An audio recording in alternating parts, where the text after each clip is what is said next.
같이 기도하심으로 2020년 10월 17일 토요일 새벽 기도회를 시작하겠습니다. 하나님 참 감사합니다.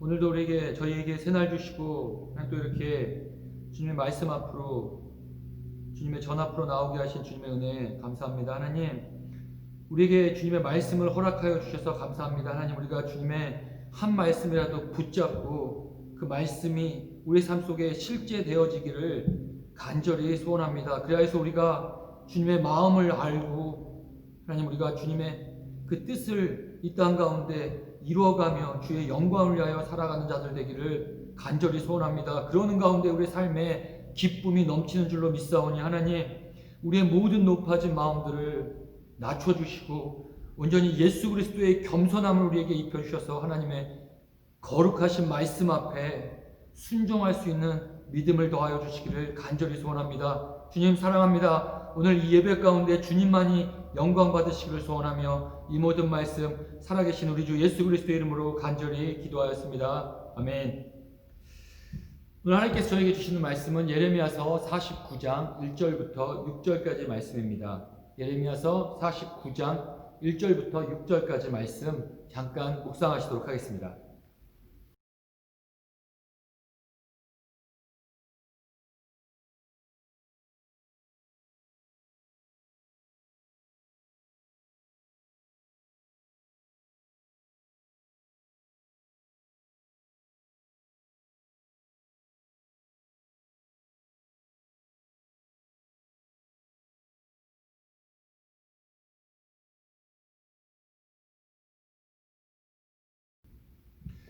하나님께서는 예레미야를 통해 기원전 6, 7세기 고대 근동에서 이스라엘을 괴롭힌 주변 국가들에게 이제 예레미야 46장에서부터 51장에 이르기까지 그 심판의 메시지를 선포하고 계십니다. 46장에서는 이집트에게 심판의 메시지를 선포하시고 47장에서는 블레셋 민족에게 그리고 48장에서는 모압 족속과 그리고 오늘 말씀 49장에서는 암몬 족속을 시작으로 해서 에돔과 다마스쿠스와 엘람과 게달과 핫솔 족속에 대한 심판 그리고 50장에서는 바벨론에 대한 심판의 메시지를 주십니다. 오늘 본문 말씀 그 암몬을 비롯한 49장에 나오는 민족들의 지리적 위치를 잘 살펴보면 암몬은 이스라엘을 중심으로 동쪽에 위치하고 있었고 에돔은 남쪽, 다마스쿠스는 북쪽, 그리고 게달은 암몬보다 좀 더 동쪽에 위치한 나라 족속이었습니다. 이들은 현재 이스라엘을 둘러싸고 있는 요르단, 시리아, 이란, 그리고 팔레스타인 이런 나라들입니다. 오늘 본문 말씀에 이 암몬 족속, 이 암몬의 조상은 바로 롯이 그의 둘째 딸과 관계 맺고 출생한 베난미의 후손들입니다. 소돔과 고모라에서 하나님의 은혜로 두 딸과 함께 겨우 생명을 건진 롯은 이제 창세기 19장에 보시면 이제 그 두 딸과 함께 동굴에서 살다가 그 두 딸과 관계를 하게 되고 첫째 딸에게서 나온 후손이 바로 48장의 모압 자손들이고 둘째 딸에게 나온 자손이 바로 오늘 말씀의 암몬 족속입니다.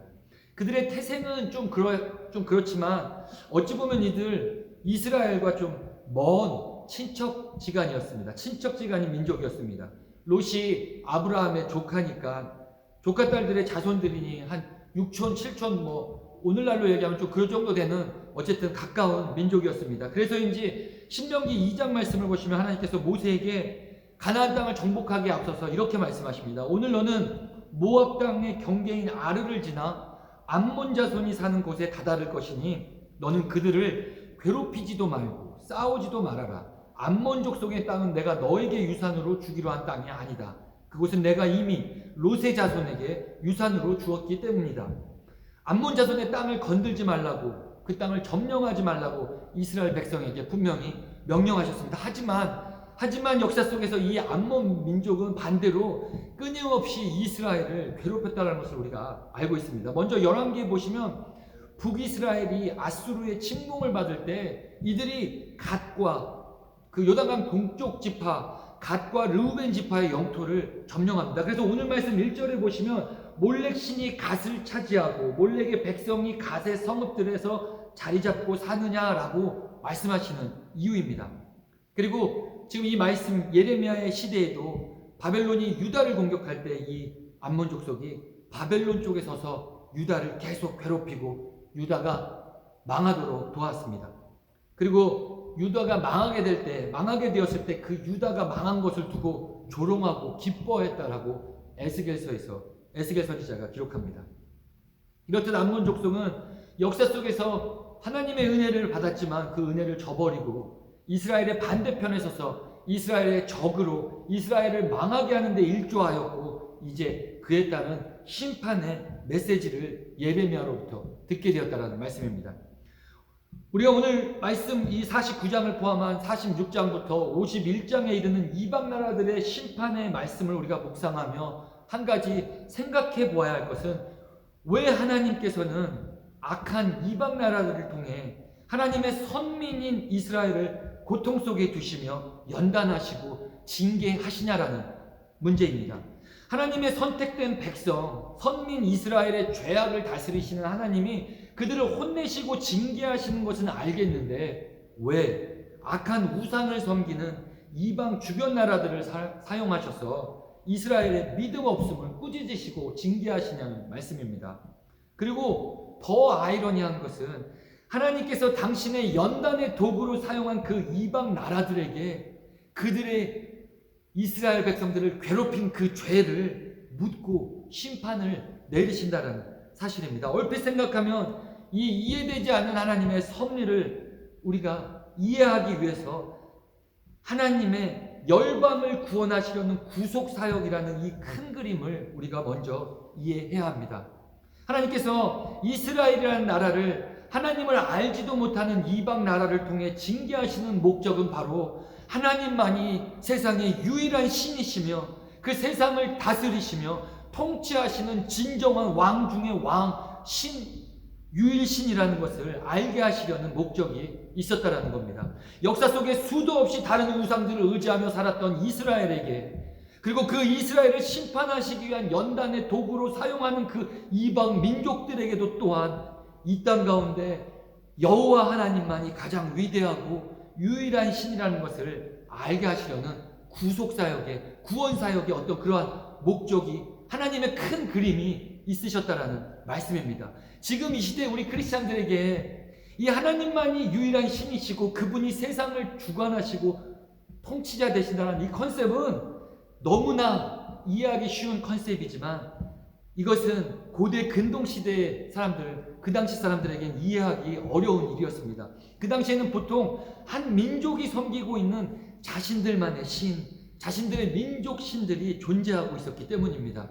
그래서 이들은 자신들이 섬기는 그 신이 무엇이 되었던 간에 바다의 신이었던 간에 태양의 신이건 폭풍의 신이건 황소 등등 여러 가지 하나님이 만드신 모든 피조물들이 그들의 민족 신이 되었고 그들은 그 피조물들을 우상들로 자연 현상을 우상으로 섬기며 그 우상들이 자신들의 인생의 생사화복을 주관하고 있다라고 이끌고 가고 있다라고 믿었다라는 겁니다. 그리고 무엇보다 그 신들이 자신들의 그 영역 안에서 일어나고 있는 모든 일들을 주관하고 컨트롤하고 있었다라고 믿었다라는 말씀입니다.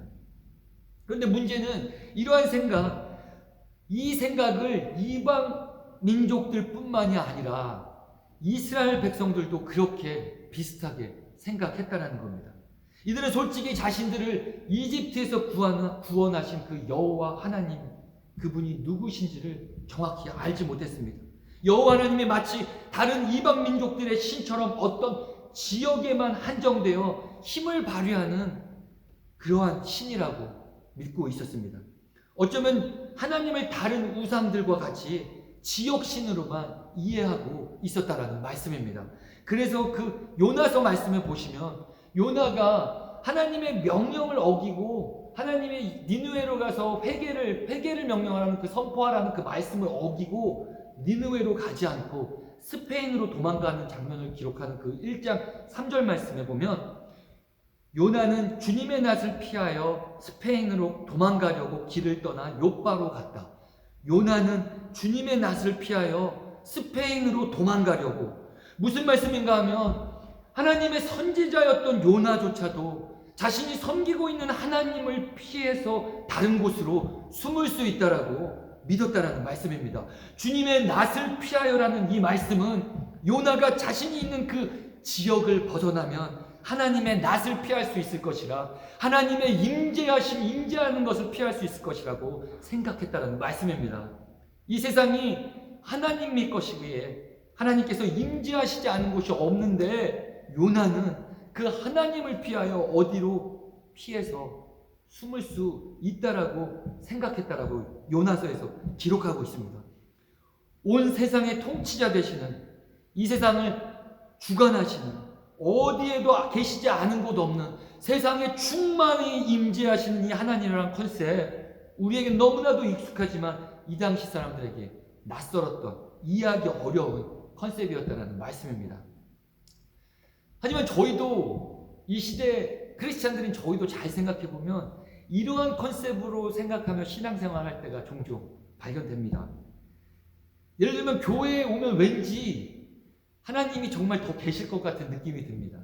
그래서 밖에 있을 때보다 말과 행동을 훨씬 더 조심하게 됩니다. 그래서 뭐 이런 말씀 좀 들었던 것 같아요. 막 이렇게 교제하는 가운데, 야, 교회에서 그러면 안 돼. 하나님이 듣고 계셔. 그러니까 밖에서는 괜찮은데 안에서는 좀 더 조심해야 된다는 뉘앙스인데, 그리고 또 혹은 선교지에 우리가 갈 때, 선교지에는 하나님이 왠지 더 강력히 하나님의 임재가 있는 것 같고, 주일 예배에 하나님의 임재가 더욱 뜨겁게 느껴지는 것만 같고 등등, 이 시대의 우리 크리스찬들도 잘 생각해보면 하나님이 어디든 계시지 않은 것처럼 살아가고 있다라는 말씀입니다. 그런 생각으로 무의식 중에 신앙생활을 하고 있다라는 말씀입니다. 하나님께서는 이스라엘에게 하나님이 이 세상의 창조자 되신, 모든 역사의 주권을 갖고 계심을, 통치하고 계심을 구약의 선지자들을 통해 끊임없이 말씀으로 선포하셨지만 이스라엘 백성들이 그것을 믿지 못하고 이해하지 못했습니다. 그래서 하나님께서는 이스라엘을 징계하시기로 작정하시고, 그리고 그 징계의 도구로 이방 민족들을 사용하시며 이스라엘에게 연단을, 심판을 내리셨다라는 말씀입니다. 그러는 가운데 모든 민족이 하나님의 통치 아래에 있다는 그 사실을 깨닫게 하시려는 목적이 있었다는 겁니다. 너희가 지금 이방 나라들에게 정복당하는 이유, 이방 신들의 힘이 나보다 세서가 아니라 나 여호와가 그것을 허락하였기 때문이라는 것을, 그 열국을 향한 주변 나라들의 심판의 메시지를 통하여 바로 그것을 말씀하고 계시는 겁니다. 하나님이 유일한 신이시다. 하나님의 주권과 통치는 어디든, 이 세상 어디든 미치지 않는 곳이 없다라는 사실, 그리고 우리의 모든 삶을 하나님께서 주관하고 섭리하시는 분이라는 그 사실을, 자신들을 괴롭혔던 그 주변 국가를 심판하심으로 이스라엘과 이방 민족들에게 동일하게 말씀하고 계시다라는 사실입니다. 하지만 우리가 역사 속에 잘 알다시피 그 유일신 하나님을 이스라엘 제대로 이해하지 못했습니다. 그래서 다른 이방 민족들에게 공격당할 때마다 그들의 이방 민족 신을 섬겨왔다는 것을 우리가 다시 한번 생각해 볼 필요가 있습니다. 오늘 암몬 족속과의 관계에서도 마찬가지였습니다. 하나님께서 1절 말씀에서 이렇게 말씀하십니다. 예레미야를 통해 이렇게 말씀하십니다. 나 주가 말한다. 이스라엘은 자식도 두지 못하고 상속자도 두지 못하였느냐? 어찌하여 몰렉 신이 갓을 차지하고 몰렉의 백성이 갓의 성읍들을 자리 잡고 사느냐? 어찌하여 몰렉 신이 갓을 차지하고 몰렉의 백성이 갓의 성읍들에서 자리 잡고 사느냐? 이것은 아까 말씀드린 북이스라엘이 아시리아에게 침략당할 때를 틈타 암몬 자손이 갓 족속 침략해서 그들의 영토를 빼앗은 것을 말씀하고 있는 구절입니다. 분명히 이 1절 말씀은 이스라엘의 영토를 빼앗은 암몬을 분명히 책망하고 계시는 말씀이기도 하지만, 이 말씀을 다시 깊게 묵상하면 이스라엘을 또한 책망하고 계시는 말씀이기도 하다라는 겁니다. 몰렉 신이 갓을 차지하고 몰렉 백성이 갓의 성읍들에서 자리 잡고 있느냐라는 바로 이 말씀은 이스라엘 백성이 암몬 족속에게 영토 빼앗긴 것 외에 그들이 섬기는 몰렉이라는 우상에게도 영적으로 마음을 뺏겼다는 것을 말씀하고 계시다라는 겁니다. 몰렉 신이 갓을 차지한다라는 이 말씀에 그러한 의미가 담겨 있습니다. 이 몰렉이라는 신 우상은 이미 출애굽 때부터 알려져 있었고 아이들을 희생제물로 바쳐 제사를 드리게 했던 아주 끔찍하고 혐오스러운 이방 신이었습니다. 그래서 레위기 20장 2절 말씀에 보면 몰렉 신을 섬기는 자들을 사형에 처하라고 하나님께서 명령하셨습니다. 하지만 예레미야 32장을 보면 그 이스라엘이 이 몰렉을 예배하고 섬겼음을 보여줍니다. 내가 그들을 쉬지 않고 가르쳤지만 그들은 나의 교훈을 받아들이지 않았다. 오히려 그들은 내 이름을 찬양하려고 세운 성전 안에 자기들이 섬기는 역겨운 것들을 세워놓아서 성전을 더럽혔다. 그들은 자기들의 아들, 딸들을 불태워 몰렉에게 제물을 바치려고 흰놈의 아들 골짜기에 바알의 산당을 쌓아 놓았는데 나는 절대로 유다 백성을 죄악에 빠뜨리는 이 역겨운 일은 명하지도 않았고 상상조차 해본 적이 없다. 이 말씀에서 우리는 이스라엘이 그 몰렉을 위해 하나님의 성전을 더럽혔고 산당을 짓고 자신들의 아이들을 희생제물로 바치며 예배했다는 사실을 우리가 보게 됩니다. 자신들이 힘이 없어 영토를 빼앗긴 것은 그렇다고 해도 그것은 불가항력적인 일이라고 해도 그들의 마음마저 하나님의 예배의 자리인 그들의 마음마저 몰렉신에게 빼앗긴 것은 분명히 이스라엘 백성들에게 책임이 있다는 겁니다. 그리고 이것이 이스라엘이 하나님으로부터 징계받게 된 이유 중 하나였습니다. 그래서 하나님은 이스라엘에게 그리고 그 이방신을 앞세워 하나님의 백성을 죄에 빠지게 한 암몬 자손에게 벌하시며 하나님만이 온 세상을 다스리시는 이 모든 신 중에 신이라는 그것을 말씀하고 계시는 겁니다. 이 말씀은 우리 삶에 좀 이렇게 적용해 볼 수 있을 것 같습니다. 나의 삶의 암몬 족속은 과연 누구인가? 나를 영적으로 육적으로 힘들게 하는 암몬 족속은 누구인가? 그리고 그 사람에게 나는 어떻게 대응하고 있는가? 우리 크리스찬들은 한 명 한 명을 영적 이스라엘 나라라고 생각해 볼 때 우리는 이 당시 이스라엘 민족과 같이 현재 삶 속에 많은 적들에게 둘러싸여 영적 전쟁을 치르며 살아가는 현실입니다. 우리 삶 속에 나를 영적으로 육적으로 힘들게 하는 사람이 분명히 존재한다라는 겁니다. 나의 믿음을 흔들리게 하고 나를 시험에 들게 하는 사람이 분명히 있는데 이스라엘 백성들처럼 거기에 우리의 마음마저 빼앗겨서는 안 된다라는 말씀입니다. 예를 들면 우리 삶 속에 누가 자꾸 저희를 공격합니다. 나를 공격하고 힘들게 합니다.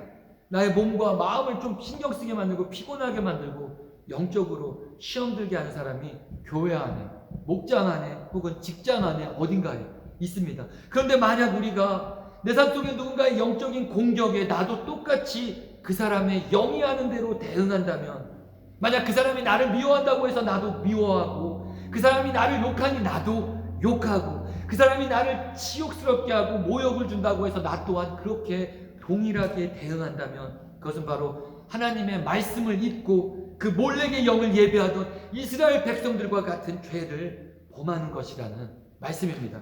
상대방의 그 영적인 공격에 동일하게 대응한다면 상대방이 나에게 내뿜는 미움과 분노, 화냄의 영을 내 마음에 똑같이 쉐어하게 되는 것이고 결국 그것은 몰렉이 갓 백성들, 이스라엘 백성들의 마음을 차지한 것처럼 결국 나의 마음속에 그 미움의 영들과 분노의 영들과 화냄, 여러 많은 악한 영들이 자리 잡게 되어 하나님 앞에 죄를 짓게 되고 마음을 악한 영들에게 빼앗기는 결과가 된다라는 말씀입니다.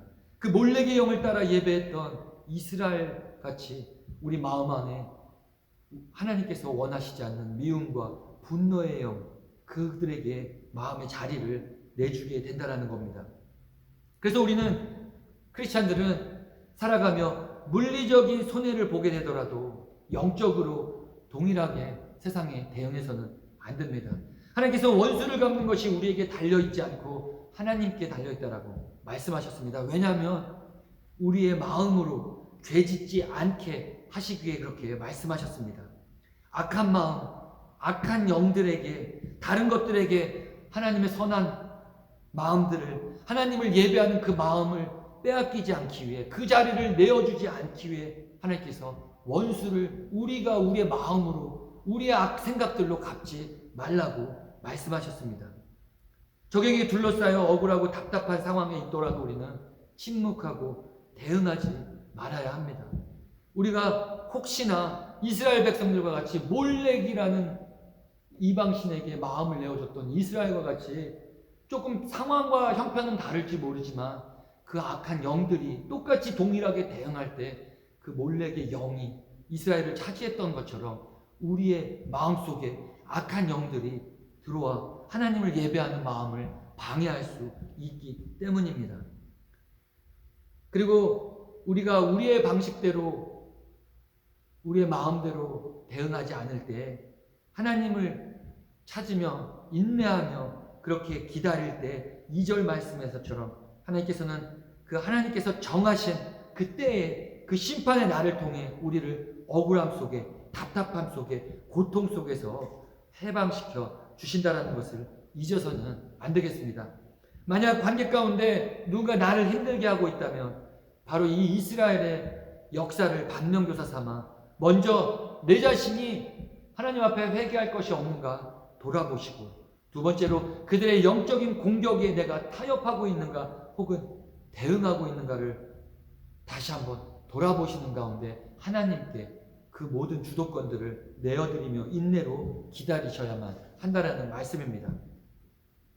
그리고 열방을, 이스라엘의 주변 국가를 심판하시는 하나님의 두 번째 목적은 바로 유일신 되시는 그 하나님의 이름을 만방에 알리심으로 그 이방 민족마저도 하나님께 돌아오게 하시려는 선교의 목적이 있었습니다.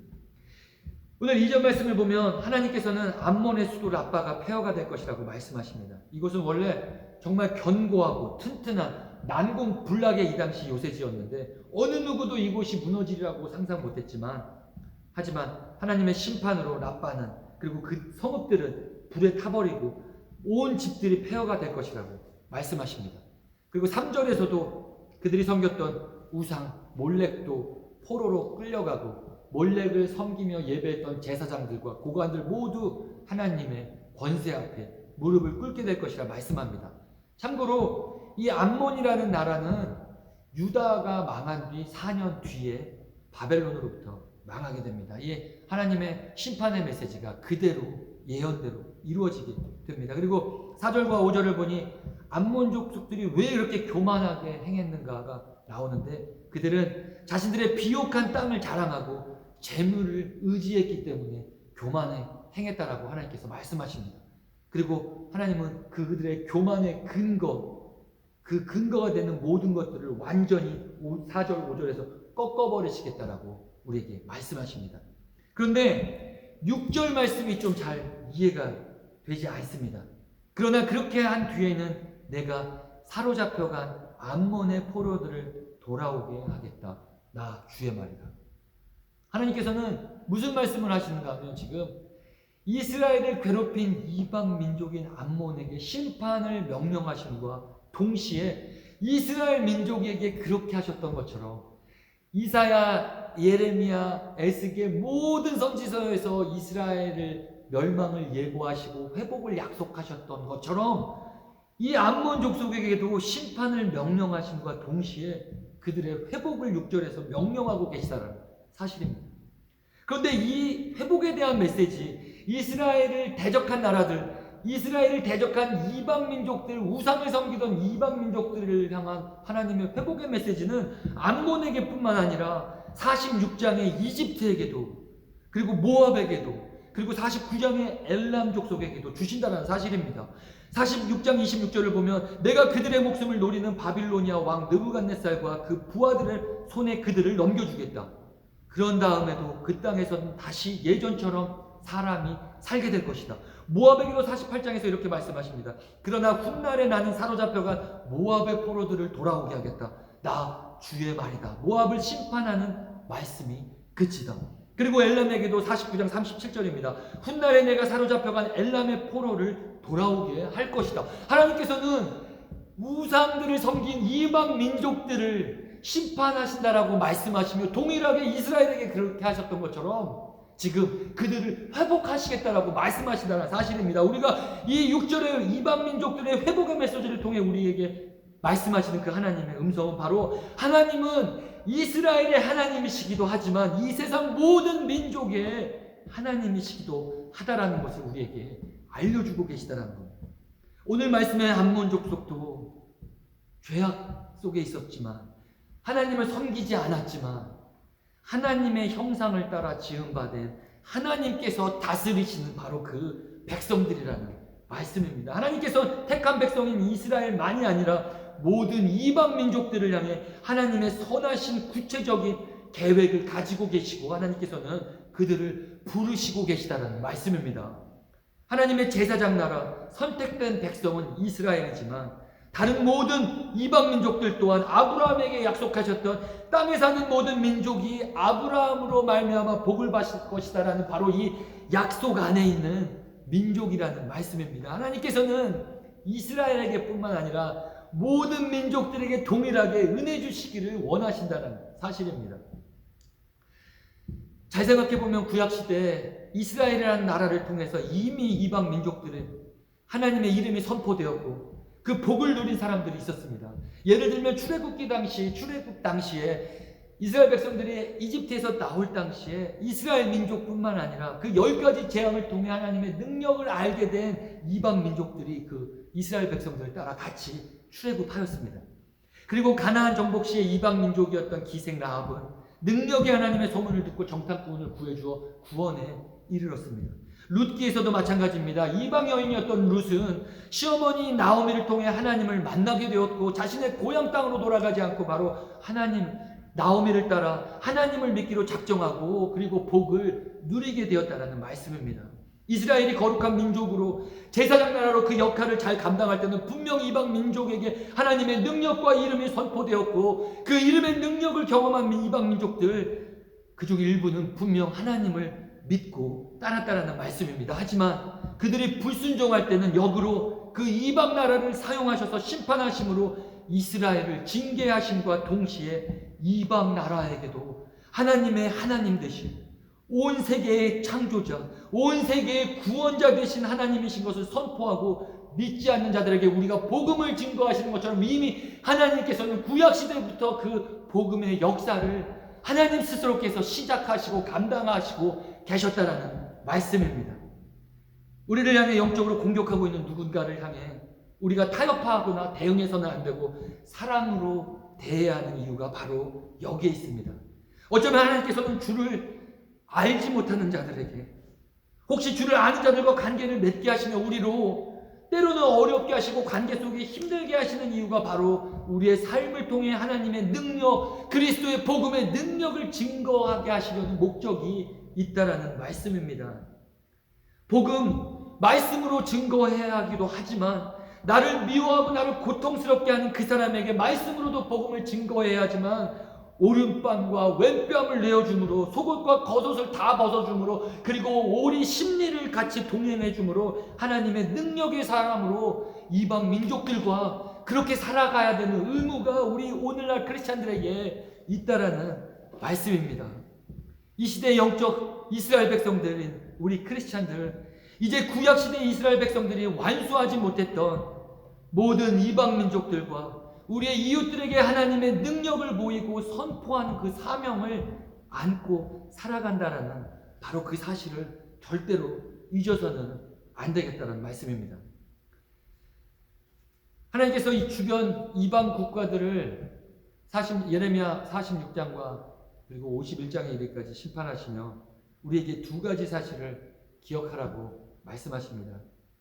하나님만이 유일한 신이시고 세계를 주관하시고 계시다는 그 사실, 그리고 우리 모든 인간 관계 가운데 하나님께서 일거수일투족 같이 하고 계시고 섭리하고 계시고 그 안에 인도하고 계시다는, 바로 통치하고 계시다는 그 사실, 그리고 그 관계 속에 우리는 그 주께 받은 은혜로 받은 그 복을 흘려보냄으로써 복음을 증거해야 한다라고 말씀하십니다. 바라기는 힘든 시기 가운데 낙담하지 마시고, 그리고 관계 가운데, 어려운 관계 가운데 특별히 하나님의 함께 하심을 경험하시고 복음을 증거하시는 그 사명을 감당하시는 저와 우리 성도님들 되시기를 주님의 이름으로 간절히 축원합니다. 같이 기도하시겠습니다. 하나님 참 감사합니다. 하나님, 오늘 이 암몬 족속을 통하여 우리에게 주신 말씀을 다시 한번 묵상합니다. 하나님, 우리에게 먼저 다른 사람들과 같이 지내는 가운데 그들에게 마음을 뺏기지 말라고 말씀하시는 주의 음성을 듣습니다. 이스라엘이 몰렉에게 마음을 뺏겼던 것처럼 우리와 같이 살아가는 자들에게 마음을 뺏겨 그들과 동일하게 범죄를, 하나님 앞에 죄를 범하지 않도록 주님께서 우리에게 말씀을 주셨는데, 하나님 우리에게 그것이 삶 속에 실제되게 하여 주시기를 간절히 소원합니다. 그리고 또한 이방 민족을 심판하시는 가운데 하나님의 그 모든 세상의 주인 되시고 모든 민족을 사랑하시는 아버지의 마음을 알게 되었습니다. 하나님, 우리가 그렇게 살아가기 참 힘든 시기이지만 하나님, 우리가 이웃들을 더 섬기게 하여 주시고 우리를 힘들게 하는 특별한 그 이웃들을 향해 더욱더 사랑하며 주님께서 그리하셨던 것처럼 원수를 사랑하셨던 그 주님의 마음으로 우리 또한 그들을 주의 마음으로 사랑할 수 있도록 그 능력을 허락하여 주시기를 간절히 소원합니다. 크리스찬들의 힘이 자꾸 빠지는, 능력이 없는 것처럼 보이는 시대를 살아가고 있습니다. 하나님, 우리의 크리스찬됨의 능력은 우리의 입술에 선포되는 말씀에도 있지만 우리 삶 안에서 살아내는 능력이 또한 있는 줄로 믿습니다. 말씀이 가이드해 주시고 인도하여 주셔서 오늘의 이 말씀이 우리의 삶 가운데 실제되는 역사가 있게 하시기를 간절히 소원하며 이 모든 말씀 살아계신 우리 주 예수 그리스도의 이름으로 간절히 기도하였습니다. 아멘. 하늘에 계신 우리 아버지여, 이름이 거룩히 여김을 받으시오며 나라의 마옵시며 뜻이 하늘에서 이룬 것 같이 땅에서도 이루어지이다. 오늘날 우리에게 일용할 양식을 주옵시고 우리가 우리에게 죄 지은 자를 사하여 준 것 같이 우리 죄를 사하여 주옵시고 우리를 시험에 들게 하지 마옵시고 다만 악에서 구하옵소서. 대개 나라와 권세와 영광이 아버지께 영원히 있사옵나이다. 아멘.